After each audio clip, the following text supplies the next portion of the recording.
Hello guys welcome back to my YouTube channel Odisha E learning को आपण मानक स्वागत करुच्ची।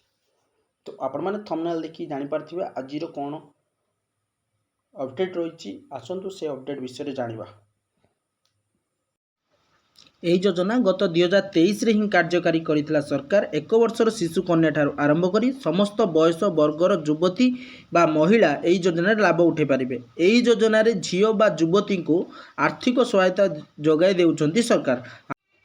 ଏହି ଯୋଜନାରେ ଲାଭ ଉଠାଇବାକୁ ହେଲେ କେଉଁ ସବୁ ଦସ୍ତାବିଜର ଆବଶ୍ୟକ ରହିଛି ଓ କେଉଁ ବର୍ଗର ଯୁବତୀ ବା ମହିଳା ବା କିଶୋରୀ ଏହି ଯୋଜନାରେ ଲାଭ ଉଠାଇ ପାରିବେ ତାହା ଜାଣିବା ଜରୁରୀ।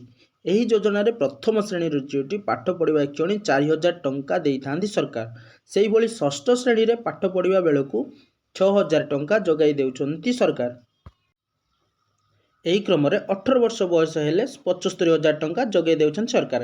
ହେଲେ ଏବେ ରାଶି को वृद्धि करछंती सरकार। आगामी दिन में 75,000 टंका बदल में 1,01,000 टंका जोगे देवे सरकार। आग को राखी पूर्णिमा आसुथिबारु एही राशि वृद्धि करा जायतिबा नै खबर आसुची। तेबे एहाकु नै सरकार पक्षरु कौनसी घोषणा तेबे एही 1,01,000 टंका एक सांगरे पाई पारिबे नाही युवती। विभिन्न चरण रे युवती बा महिला को एही राशि प्रदान करा जिवो। राज्यर समस्त शिशु कन्या तथा युवती यही योजना उद्दिष्ट बोली कहते सरकार, जहाँ फल झील भविष्य उज्जवलमय हो पार। यही योजनार लाभ उठाइबा चाहूबा हिताधिकारी को प्रथमे निकटस्थ ब्लॉक ऑफिस जाई सेठारे समस्त दस्तावेज दाखल करने को हेबो।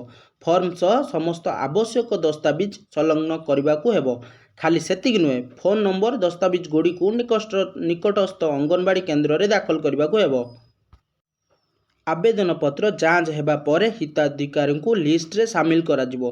एथिपाई झीवर माता पिता आधार कार्ड, झीवर फोटो, राशन कार्ड, आवास प्रमाणपत्र, जन्म प्रमाणपत्र, बैंक अकाउंट, पासपोर्ट साइज रो फोटो, मनी मोबाइल नंबर आदिर आवश्यक